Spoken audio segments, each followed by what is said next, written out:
दोस्तों, अगर आपसे इस कहानी का कोई भी भाग छूट गया है तो आप हमें कमेंट में ज़रूर बताइएगा। मैं उसका लिंक कमेंट बॉक्स में दे दूंगी। संस्कार वसुंधरा को अपनी सफाई देते हुए बोला, ऐसी कोई बात नहीं है धरा। वो तो तुम उस छोटे से काउच पर सो रही थी और कंफर्टेबल नहीं थी, इसलिए मैं तुम्हें। वसुंधरा अपना सारा गुस्सा उस पर निकालते हुए बोली, बस कीजिए, अपनी या चिकनी चुपड़ी बातें करना बंद कीजिए। और मैंने पहले भी कहा है ना कि मुझे अपनी यह झूठी परवाह मत दिखाइए। मैं आपसे कोई भी बहाना नहीं सुनना चाहती हूँ। संस्कार एक बार फिर से वजाहत देते हुए बोला, मैं कोई बहाना नहीं कर रहा हूँ धरा। वसुंधरा उससे घूरते हुए बोली, अच्छा, अगर यह बहाना नहीं है तो क्या है? क्या मैं आपको इतनी बड़ी बेवकूफ़ लगती हूँ कि मुझे यह समझ नहीं आया कि आप इतनी रात के लाइब्रेरी में क्यों आए थे, जबकि आपका लाइब्रेरी में कोई भी काम नहीं था। सब समझती हूँ मैं कि आप मेरे नींद में होने का फ़ायदा उठाना चाहते थे, है ना? यह सुनते ही संस्कार को भी उस पर बहुत गुस्सा आया, लेकिन उसने अपने गुस्से पर काबू किया और उसके मुंह पर अपनी हथेली पर रखकर उसे चुप करते हुए बोला, बकवास बंद करो, कितना बोलती हो तुम। सच जाने बिना, कुछ सोचे बिना, बस जो मन में आ रहा है वो बोलते जा रही हो। और एक बात, अपने इस छोटे से दिमाग पर इतना लोड लेना बंद करो, वरना कहीं ऐसा ना हो कि यह प्रेशर से फट जाए। यह सुनते ही वसुंधरा का पारा एकदम से हाई हो गया, लेकिन संस्कार ने उसके मुंह से अपना हाथ नहीं उठाया और अपनी आंखों से इशारा करके उसे खुद की तरफ देखने के लिए कहा और बोला, एक बार मेरी तरफ गौर से देखो। मैं अभी अभी ऑफिस से आया हूँ, बहुत ज़्यादा लेट हो गया था और तुम यहाँ नहीं हो, इसलिए मुझे तुम्हारी चिंता हो रही थी। मैं बस एक बार तुम्हें देखना चाहता था कि तुम ठीक हो या नहीं। तो तुम्हारे कमरे में गया था, पर तुम वहाँ नहीं थी, तो मुझे लगा कि तुम फ़ोन पर मुझसे लाइब्रेरी के बारे में पूछ रही थी, तो लाइब्रेरी में ही होगी, इसलिए मैं तुम्हें बहुत देखने आ गया था।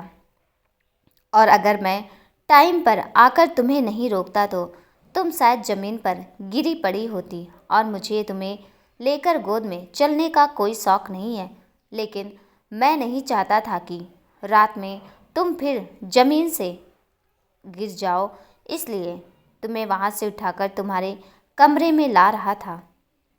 जैसा तुम सोच रही हो ना, और जो गंदगी तुम्हारे दिमाग में इस वक्त आ रही है, ऐसा ना तो कुछ मेरे मन में था और ना ही मैं ऐसा कुछ करना चाहता था, समझे तुम?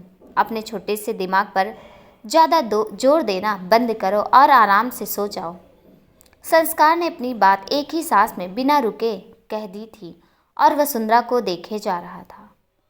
उसकी बात सुनकर वसुंधरा ने भी गौर से संस्कार को देखा तो वह अब भी अपने ऑफिस के कपड़ों में ही था और बहुत ज़्यादा थका हुआ भी लग रहा था।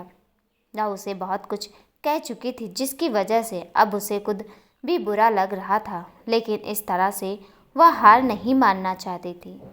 इसलिए दोबारा से उस पर ही गुस्सा करते हुए बोले, इतना ज़्यादा शरीफ बनने की कोई ज़रूरत नहीं है आपको मैं बहुत अच्छी तरह से जानती हूँ।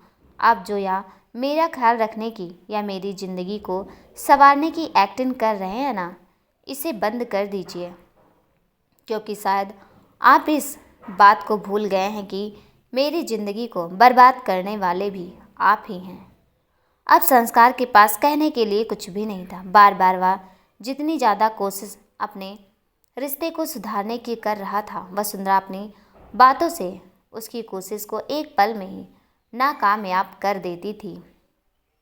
वह एक कदम उसकी तरफ आगे बढ़ता था, लेकिन वसुंधरा अपनी बातों से उसे इस तरह से धक्का देती थी कि वह और भी पीछे हो जाता था। संस्कार ने एक गहरी सांस ली और बिना कुछ कहे उसके कमरे से बाहर निकल गया और उसके जाते ही वसुंधरा की आंखों में रुके हुए आंसू बाहर निकल आए, क्योंकि कहीं ना कहीं उसे भी संस्कार के लिए बुरा लग रहा था, लेकिन वह इतनी आसानी से संस्कार को ना तो माफ़ करने वाली थी और ना ही उसका किया भूलने वाली थी। इधर दिल्ली में एक गोदाम के अंदर एक अंधेरे कमरे में एक लड़का कुर्सी से बंधा हुआ था और इस वक्त वह हल्की बेहोशी में ही था। उसके सामने एक इंसान खड़ा हुआ था जो उसे गुस्से से घूरे जा रहा था। यह इंसान और कोई नहीं बल्कि समय था। उसने एक जोर का थप्पड़ कुर्सी से बंधे हुए लड़के के मुंह पर मारा, जिस वजह से उसकी नाक और मुंह से खून बहना शुरू हो गया। और वह बंधा हुआ लड़का और कोई नहीं, अबीर था। यह गोदाम दिल्ली शहर से थोड़ा सा दूरी पर बना हुआ था, जिसमें सालों पहले एक लीगल काम हुआ करता था। तो पुलिस ने उस पर छापा मारकर उसे बंद कर दिया था और अब वह किसी खंडहर से कम नहीं था। और शहर से थोड़ा दूर होने की वजह से यहाँ पर लोगों की आवाज़ ही भी कम ही थी। समय ने अबीर को यहाँ पर ही कैद किया हुआ था, लेकिन यहाँ पर समय अकेला नहीं था, बल्कि उसके सामने ही पुलिस की वर्दी में उसका ही हम उम्र एक और लड़का खड़ा हुआ था, जो चुपचाप इस तमाशे को देख रहा था। समय ने आगे बढ़कर अबीर के कॉलर को पकड़ा और उसे झिंझोड़ते हुए बोला, साले कबीर, कितनी मार खाएगा? बोलता क्यों नहीं है? क्यों नहीं बताता कि वो फ़ोटोज़ और वीडियो कहाँ है? अबीर धीरे से बोला, मेरे पास कोई वीडियो नहीं है। तुम्हें कोई गलतफहमी हुई है समय। मैंने तुम्हें पहले भी तो बताया है। क्यों तुम मेरे पीछे पड़े हो? छोड़ दो मुझे, वरना मैं तुम्हारी पुलिस में कंप्लेन करूँगा और तुम्हें छोड़ूंगा नहीं। यह सुनना था कि समय ने एक जोर की लात उस कुर्सी पे मारी, जिस वजह से वह कुर्सी सीधा ज़मीन पर जा गिरी और अबीर का सिर भी ज़मीन पर जोर से लगा। और समय चिल्लाते हुए बोला, मुझे तो तू तब पकड़ेगा जब खुद मेरी पकड़ से छूटेगा। और क्या कहा तूने? पुलिस में कंप्लेन करेगा? तो शायद तू जानता नहीं है कि पुलिस में कंप्लेन तो मैंने तेरी कर रखी है। और वह देख, समय सामने खड़े हुए पुलिस वाले की तरफ इशारा करते हुए बोला, देख पुलिस तो तेरे सामने खड़ी है, अब बता कि से कंप्लेन करेगा तू मेरी? बस एक बार मेरे हाथों से वो सारे सबूत लग जाए, उसके बाद मैं तुझे तेरी असली औकात दिखाता हूँ। कहकर समय ने एक जोर की लात उसके पेट पे दे मारी और अबीर दर्द से बिलबिला गया। तो समय चिल्लाते हुए बोला, समझाया था मैंने तुझे कि अपना गंदा और घटिया खेल मेरी सोनू के साथ खेलने की कोशिश मत करना, लेकिन तू अपनी हरकतों से बाज नहीं आया। तुझे और लड़कियों में और सोनू में कोई फ़र्क नहीं नज़र आया। मैंने तुझे पहले भी चेतावनी देकर इसलिए छोड़ा था क्योंकि मुझे लगा था कि शायद तू सुधर जाएगा, लेकिन नहीं, तू तो सुधरने वालों में से है ही नहीं। मेरी ही गलती है जो मैंने तुझे पहली बार में छोड़ दिया था। अगर पहली बार में ही तुझे सज़ा दिलवा दी होती तो आज तो दोबारा से वही हरकत नहीं करता। बहुत मज़ा आता है न तुझे लड़कियों की ज़िंदगी बर्बाद करके। अब मैं तुझे बताऊंगा कि जब तेरे जैसे लड़कों की ज़िंदगी बर्बाद होती है तो कैसा लगता है। अबीर तिरछा मुस्कुराया और बोला, समय ठाकुर, तुझे जितनी बकवास करनी है कर ले, लेकिन एक बात तू अपने दिमाग में बैठा ले कि सुहानी तेरी कभी नहीं होगी, क्योंकि वह मुझसे प्यार करती है और वो मेरे जाल में पूरी तरह से फंस चुकी है। और अब वह दिन दूर नहीं है जब वह मेरे बिस्तर पर। बस इतना सुनना था कि समय का गुस्सा फूट पड़ा और उसने ना जाने कितनी ही लातें अबीर के पेट में दे मारी। अबीर के मुंह से खून का फुहारा छूट पड़ा, लेकिन समय अब भी उसे छोड़ने के मूड में नहीं था। तभी इंस्पेक्टर की वर्दी में खड़ा हुआ विक्रांत आगे आया और उसने समय को अबीर से दूर किया और उसे धक्के देते हुए बोला, पागल हो गया है क्या समय? जान से मार देगा क्या इसे? समय फिर से अबीर की तरफ बढ़ते हुए बोला, हाँ, मैं इसे जान से मार दूंगा। शायद तूने सुना नहीं कि इसने क्या कहा मेरी सुहानी के बारे में, लेकिन वह अबीर के पास पहुंच पाता उससे पहले ही विक्रांत ने उसे फिर से कसकर पकड़ लिया और उसे दूर कर दिया, लेकिन यह सब करते करते भी समय ने एक लात फिर से उसके प्राइवेट पार्ट पर मार दी, जिस वजह से उसकी आंखें बाहर निकलने को हो गई और उसके दर्द की कोई सीमा ना रही। विक्रांत और समय कुछ देर तक अबीर के करहाने के बंद होने का इंतजार करते रहे और जब उसने करहाना बंद कर दिया तो समय ने गुस्से से जाकर उसकी कुर्सी को उठाया, उस पर एक गिलास पानी फेंकते हुए बोला, कितना भरोसा करती थी मेरी सुहानी तुझ पर, शायद तेरे लिए कुछ महसूस भी करने लगी थी। उसने तुझसे दोस्ती की, तुझे एक अच्छा इंसान समझकर, यहाँ तक कि तेरा प्रपोजल भी एक्सेप्ट कर लिया कि वह तुझे एक मौका देना चाहती है, लेकिन तेरे जैसा घटिया इंसान उस मौके के लायक है ही नहीं। तो उसके जैसी लड़की को डिजर्व भी नहीं करता है, क्योंकि तुझे तो सिर्फ और सिर्फ लड़कियों की ज़िंदगी बर्बाद करने में मज़ा आता है। यह कहते कहते समय ने अबीर को देखा, क्योंकि उसकी गर्दन एक तरफ पूरी तरह से झुक चुकी थी, जिसका मतलब था कि वह बेहोश हो चुका था। समय ने उसके गाल को थपथपाया और बोला, नहीं, तू इस तरह से बेहोश नहीं हो सकता, मुझे वह वीडियो चाहिए, वह भी जल्द से जल्द।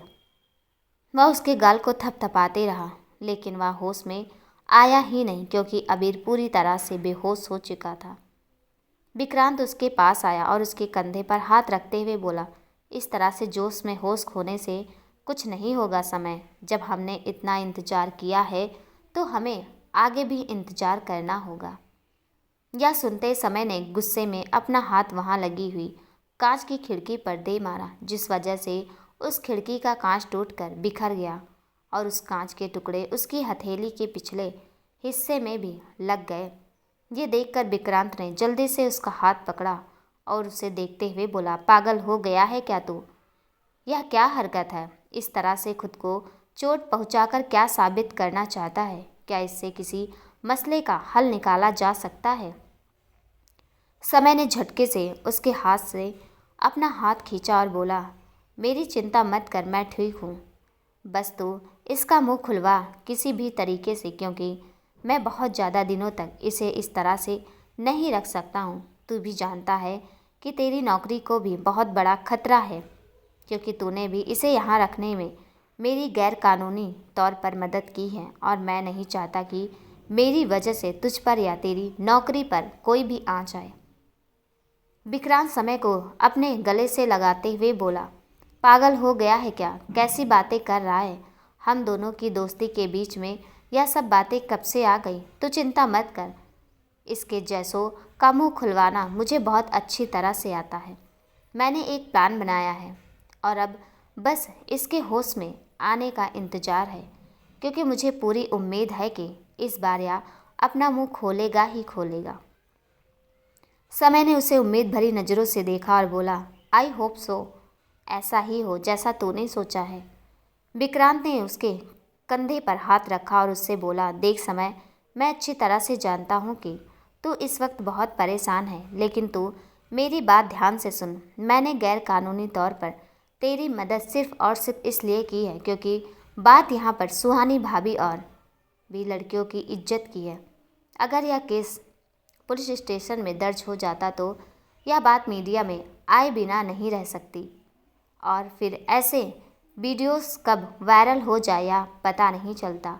मानता हूँ कि हमारी साइबर सेल की टीम बहुत जल्द ही इन वीडियोस को ऐसे प्लेटफॉर्म से हटा देती है, लेकिन एक बार को तो इन वीडियो को वायरल होने से कोई भी नहीं रोक पाता है, और मैं नहीं चाहता कि सुहानी भाभी की इज्जत पर कोई आँच आए, क्योंकि इस सब में उनका कोई भी कसूर नहीं है। समय विक्रांत को देखते हुए बोला, यह सब तो मैं जानता हूँ विक्रांत, लेकिन यह बता तूने क्या सोचा है? विक्रांत ने उसे देखा और बोला, मैं चाहता हूँ कि तू पुलिस स्टेशन में यह केस दर्ज करवा दे। समय ने उसे हैरानी भरी नज़रों से देखा और बोला, विक्रांत, यह तो क्या कह रहा है? अभी तो तू कह रहा था कि तू ऐसा कुछ नहीं चाहता, और अगर यह केस पुलिस स्टेशन में दर्ज कराया गया तो यह केस मीडिया में आ जाएगा, और अब तो कह रहा है कि मैं FIR दर्ज करवा दूं। विक्रांत ने उसे देखा और बोला, पहले मेरी पूरी बात सुन। मैं तुझसे यह नहीं कह रहा कि तू इसके खिलाफ यही केस दर्ज करवा, बल्कि तू उसके खिलाफ कोई और केस भी दर्ज करवा सकता है, जैसे कि चोरी का या फिर कोई और इल्ज़ाम लगाकर भी, ताकि मुझे इसके घर का सर्च वारंट मिल सके और फिर हम इसके घर जाकर कानूनी तौर पर पूछताछ कर सकें और कुछ ढूंढ सकें, क्योंकि मुझे लगता है कि हो ना हो इसके घर से ही हमें सबूत मिलेंगे। समय उम्मीद भरी नज़रों से विक्रांत को देखते हुए बोला, मेरा ऐसा करने से जो तू कह रहा है वह हो जाएगा। विक्रांत पक्का तो नहीं कह सकता, लेकिन एक उम्मीद तो हम कर ही सकते हैं। समय तो ठीक है, मैं कल ही केस दर्ज करवाता हूँ, लेकिन उससे पहले मैं अपने वकील से बात कर लूँ ताकि उससे सारी बातें क्लियर हो सके। विक्रांत ने उसकी हाँ में हाँ मिलाई और उसे उस गोदाम से बाहर जाते हुए बोला, अब चल अपना गुस्सा शांत कर और भगवान पर भरोसा रख, सब ठीक हो जाएगा। इस अबीर को हम इतनी आसानी से नहीं छोड़ेंगे, इसे इसके किए की सज़ा मिलकर रहेगी। बस एक बार वह सारे सबूत हमारे हाथों में आ जाएं और हम उसे डिस्ट्रॉय कर दें ताकि वह किसी और के हाथ ना लगे। उसके बाद इसको इसके किए की सज़ा मिलने से कोई नहीं रोक पाएगा।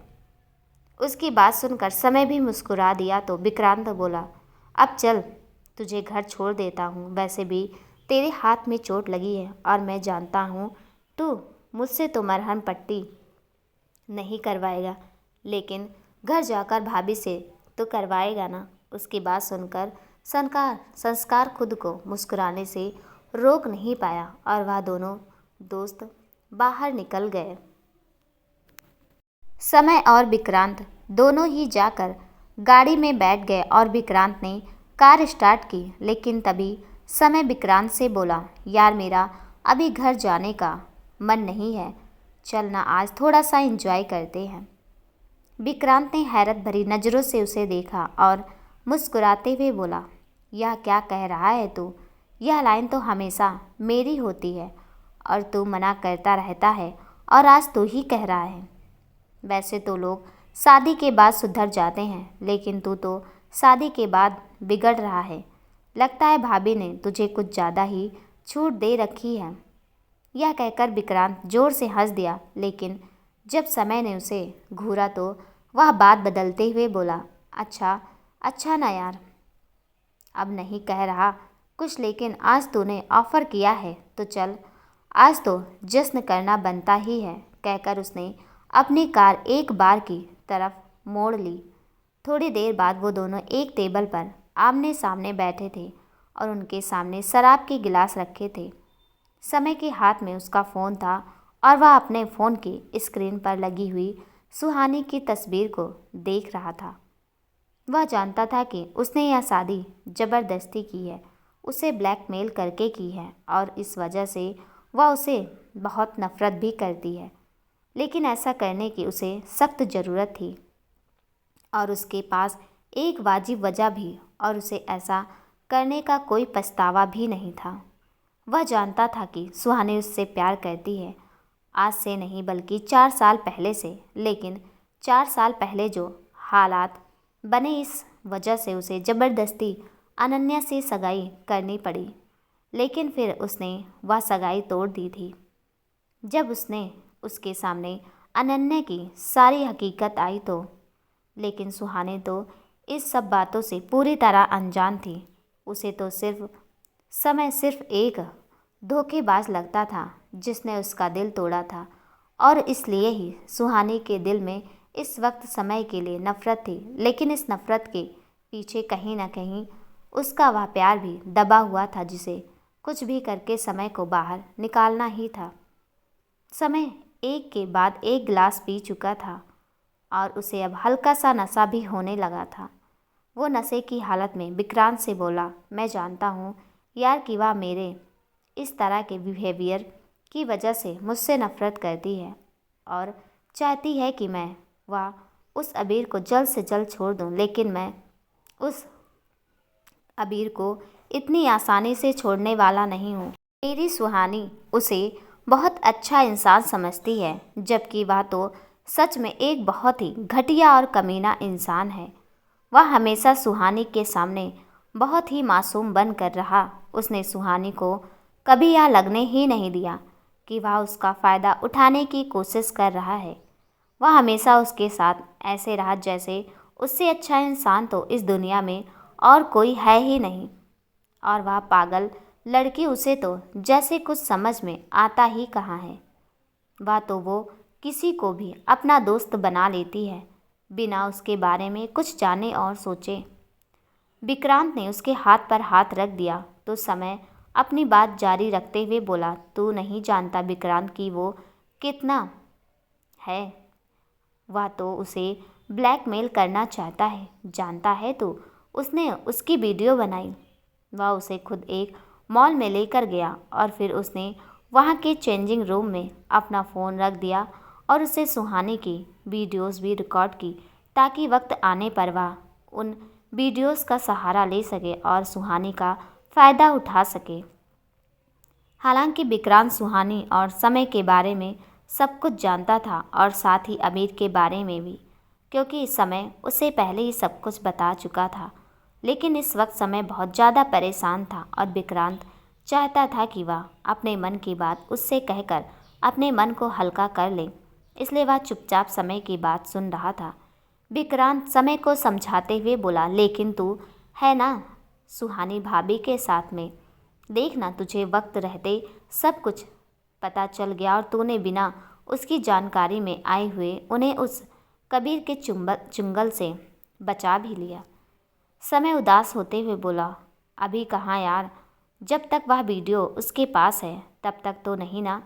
बस एक बार वह वीडियोस मेरे पास आज, उसके बाद मैं इस अबीर को छोड़ूंगा नहीं। इसे ऐसे केस में फंसाऊंगा कि इसके घर वाले लाख कोशिशों के बाद भी इसे बाहर नहीं निकाल पाएंगे। बस एक बार मेरे हाथों में वह सबूत आ जाए, उसके बाद मैं सुहानी को इसकी असलियत के बारे में बताऊंगा। क्योंकि अगर मैंने उसे बिना सबूत के इसकी असलियत बताई तो वह रत्ती भर भी मेरी बात पर भरोसा नहीं करेंगी, क्योंकि उसे तो लगेगा कि मैं बस उससे शादी करने के लिए और उसकी ज़िंदगी से इसे दूर करने के लिए यह सब कह रहा हूँ। विक्रांत जानता था कि समय को नशा शराब का नशा चढ़ चुका है। उसने अपनी जेब से रुमाल निकाला और उसके घाव पर बांध दिया। साथ ही जो कांच के टुकड़े उसके हाथ में घुसे हुए थे उन्हें भी निकाल दिया और उसे सहारा देकर बाहर ले आया और फिर अपनी गाड़ी में बिठाकर उसके घर की तरफ निकल गया। वह उसे उसके घर के अंदर तक छोड़ने जाना चाहता था, लेकिन अगर वह उसे इस तरह से छोड़ने जाता और बाकी के घर वाले से उसकी मुलाकात हो जाती तो वो सबको क्या जवाब देता। बस यही सोचकर उसने समय को वहीं छोड़ दिया और समय ने भी उसे आश्वासन दिया कि वह आराम से अंदर चला जाएगा। समय ने बेल नहीं बजाई, बल्कि अपने जेब से एक्स्ट्रा की निकाल कर अपने घर का लॉक खोला और अंदर आ गया और सीधा ही अपने घर के कमरे में चला गया, क्योंकि इस वक्त रात के लगभग 12 बज रहे थे और घर के सभी लोग सो भी चुके थे। इधर मुंबई में संस्कार भी अपने बेड पर लेटा हुआ करवटें बदले जा रहा था। उसे नींद नहीं आ रही थी। वह अब तक वसुंधरा की कही बातों के बारे में सोचे जा रहा था। उसके कहे हुए शब्द, उसका रवैया, उसका टूटा हुआ वजूद और उसकी उदास आंखें, उसका यह बदलता हुआ बर्ताव, यह सब चीज़ें उसके दिमाग में घूम रही थी। वह बस अतीत में जाना चाहता था और सब कुछ ठीक कर देना चाहता था, लेकिन ऐसा करना तो मुमकिन ही नहीं था। वह हर वक्त उसे अपनी बातों से ये जताती रहती थी कि उसने उसके साथ क्या किया है। वो जितना अतीत से बाहर निकलने की कोशिश करता था, वसुंधरा अपनी बातों से उसे उतना ही अतीत के अंदर ले जाती थी और वसुंधरा के कहे हुए शब्द किसी तीर की तरह उसके दिल में चुभते थे। उसे बहुत तकलीफ़ महसूस होती थी, लेकिन वो ये भी जानता था कि ये दर्द उस दर्द के आगे कुछ भी नहीं है जो उसने वसुंधरा को दिया है। लेकिन वो अब उसके दर्द की दवा बनना चाहता था। वह उससे खुलकर बात करना चाहता था, उसे हर खुशी देना चाहता था जो वह डिजर्व करती है। लेकिन वसुंधरा तो उसे इस सब का मौका ही नहीं दे रही थी। उसने तो उसके और खुद के बीच में जैसे एक खाई खड़ी कर दी थी, जिसे ना तो वह खुद पाटना चाहती थी और ना ही संस्कार को कोई कोशिश करने देना चाहती थी। संस्कार ने अपना फ़ोन निकाला और उसमें से उसकी एक तस्वीर निकालकर उसे निहारने लगा, जिसमें वह खुलकर हंस रही थी और उसके दोनों गालों पर डिंपल पड़ रहे थे। लेकिन जब उसकी आंखों के आगे उसका आज का चेहरा आया तो उसने कसकर अपनी आंखें बंद कर ली। अब कितनी उदासी का पहरा रहता है उसके चेहरे पर, और कितनी हंसमुख थी वह पहले, और उसके होठों की हंसी छीनने वाला और कोई नहीं, वह खुद ही था। आंखें बंद किए हुए उसकी आंखों से आंसुओं की धार बह गई और तकिए में जाकर जज्ब भी हो गई। उसने उस तस्वीर को अपने होठों से लगाया और आंखों को बंद किए हुए ही बोला, धरा, तुम चाहे मेरा साथ कैसा भी सुलूक क्यों ना कर लो धरा, लेकिन मैं सब कुछ ठीक करके ही रहूँगा। चाहे इसके लिए मुझे कितनी ही परीक्षा क्यों ना देनी पड़े, चाहे कितनी तकलीफ क्यों ना सहनी पड़े, मैं सबके लिए तैयार हूँ। समय सीधा अपने कमरे में गया और दरवाज़ा खोलते ही उसकी नज़र सोफे पर बैठी बैठी सोती हुई सुहानी पर गई। देखने में तो लग रहा था जैसे वो उसका इंतज़ार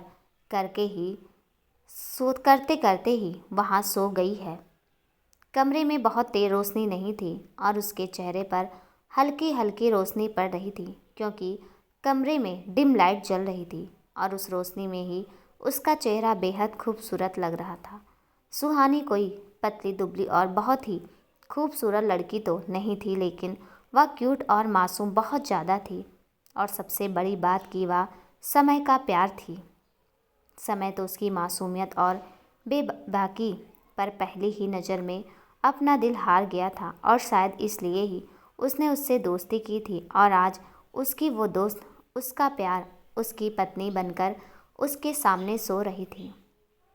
उसका चेहरा देखकर समय का मन बहुत हुआ कि उसके चेहरे को चूम ले, लेकिन वह मन ही मन बोला, नहीं समय तो ऐसा कुछ नहीं करेगा, क्योंकि अगर तेरी बेगम साहिबा को पता चल गया ना तो वह इतनी रात को ही कोहराम मचा देगी। समय कुछ पल तक उसे देखता रहा, लेकिन सुहानी का सिर बार बार एक तरफ को झुके जा रहा था, जिस वजह से वो नींद में परेशान हो रही थी। यह देखकर समय को उस पर बहुत प्यार आया और वह उसे अपनी गोद में उठाने के लिए उस पर झुका ही था कि तभी सुहानी ने झट से अपनी आंखें खोल दी और वह चिल्लाने ही वाली थी कि तभी समय ने उसके होठों पर अपनी हथेली रख दी और धीरे से बोला, ये क्या कर रही हो सुहानी? इतनी रात को कौन चिल्लाता है? और तुम मुझे देखकर ऐसे क्यों कर रही हो जैसे कि मैं तुम्हारा किडनैप करने आया हूँ? कहते हुए उसने उसके हाथों से अपनी हथेली हटा ली और वहाँ से हटने लगा।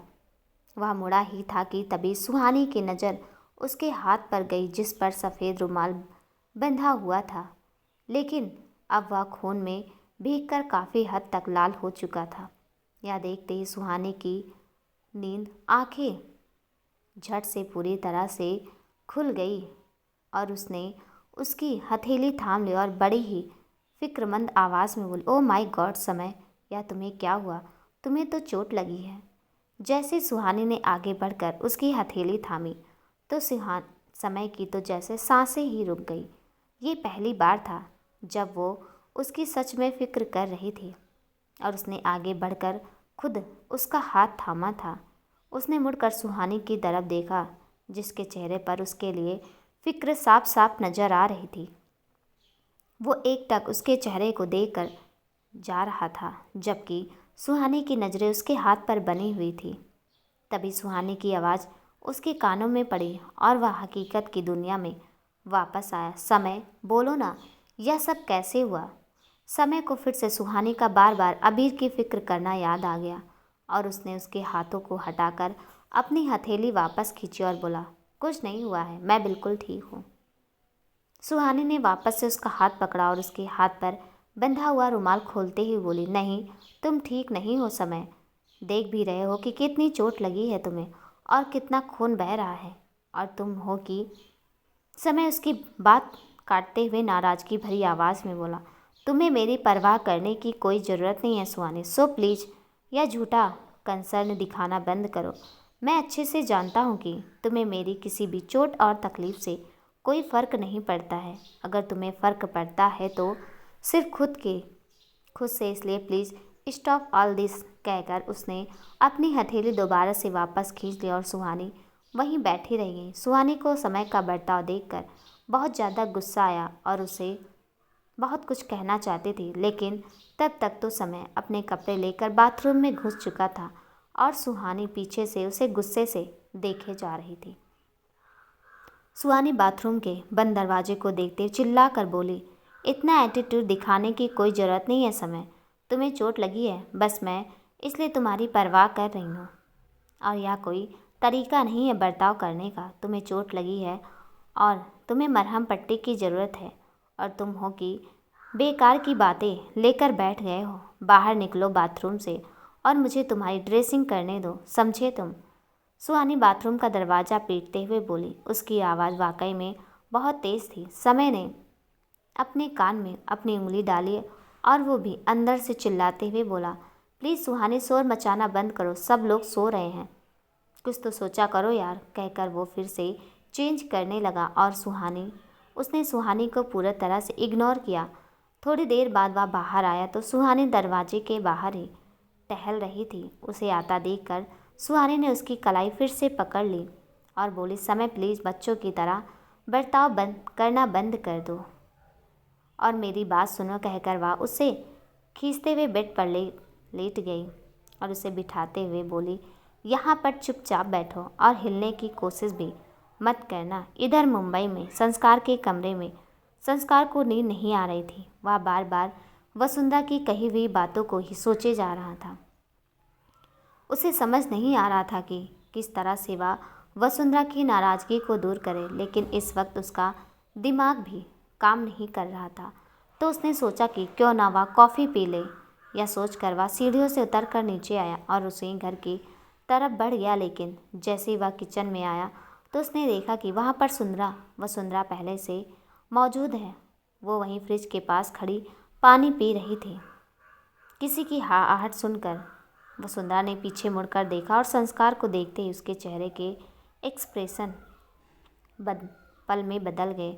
वो उसे देखते हुए तीखे लहजे में बोले, अरे आप रुक क्यों गए ठाकुर साहब, अंदर आइए, यह घर आपका ही है और यह रसोई भी आपकी है। कहकर उसने पानी का गिलास सिंक में रखा और वह बाहर जाने लगी, जबकि संस्कार तो अभी भी उसके चेहरे में भी खोया हुआ था। संस्कार वसुंधरा के चेहरे को देखते हुए मन ही मन बोला, कुछ भी कहो धरा, तुम वाकई में इस दुनिया की सबसे खूबसूरत लड़की हो। इस तरह आंधी नींद में, बिखरे बालों में, हल्के गुस्से में और इस क्यूट से नाइट सूट में तुम कितनी खूबसूरत लग रही हो, या तो मेरा दिल ही जानता है। और मैंने किस तरह से अपनी ही खूबसूरत बेबी को सामने से देखकर भी मैंने अपने दिल को काबू में कर रखा है, या भी सिर्फ और सिर्फ मेरा दिल ही जानता है। वसुंधरा ने जब संस्कार को इस तरह से खोया देखा तो वह उसे तिरछी मुस्कुराहट देखते हुए वहाँ से जाने लगी। तभी संस्कार ने उसकी कलाई पकड़ी और उसे रोकते हुए बोला, धरा, क्या हम लोग आपस में बात कर सकते हैं। उसकी आवाज़ में एक इल्तिजा थी, लेकिन वसुंधरा ने उसका हाथ झटक दिया और अपना हाथ खींचते हुए थोड़ी तेज़ आवाज़ में बोली, मैंने आपसे कितनी बार कहा है कि मुझे छूने की कोशिश मत किया करें। एक बार का कहा आपको समझ में क्यों नहीं आता है। संस्कार एक बार फिर उसे रोकते हुए बोला, ये तुम नहीं हो धरा, तुम तो ऐसी कभी भी नहीं थी। मैंने तो कभी तुम्हें किसी से तेज़ आवाज़ में बात करते हुए भी नहीं देखा और तुम मुझ पर इतनी ज़्यादा नाराज़गी दिखा रही हो। मानता हूँ मेरी गलती थी, लेकिन उस वक्त हालात भी तो गलत थे। पहले तो तुम मेरी हर अनकही बात को भी समझ जाती थी, और तो क्या आज तुम्हें मेरी बातें भी समझ नहीं आ रही है। तुम पहले जैसी नहीं रही हो धरा, तुम बहुत बदल गई हो, और मेरे इस तरह से बदलने के पीछे की वजह आप हैं, और ये बात आप भी अच्छी तरह से जानते हैं ना ठाकुर साहब। वसुंधरा उसे घूरते हुए बोली, क्या सुहानी और समय की गलतफहमी दूर हो जाएगी। देखते हैं अगले भाग में कहानी कैसी लगी। कमेंट में ज़रूर बताइएगा और कहानी का अगला भाग देखने के लिए प्लीज़ चैनल को सब्सक्राइब कर दीजिएगा, साथ में बेल आइकन भी प्रेस कर दीजिएगा ताकि मेरी आने वाली हर वीडियो का नोटिफिकेशन आपको मिल जाए। तब तक के लिए नमस्कार।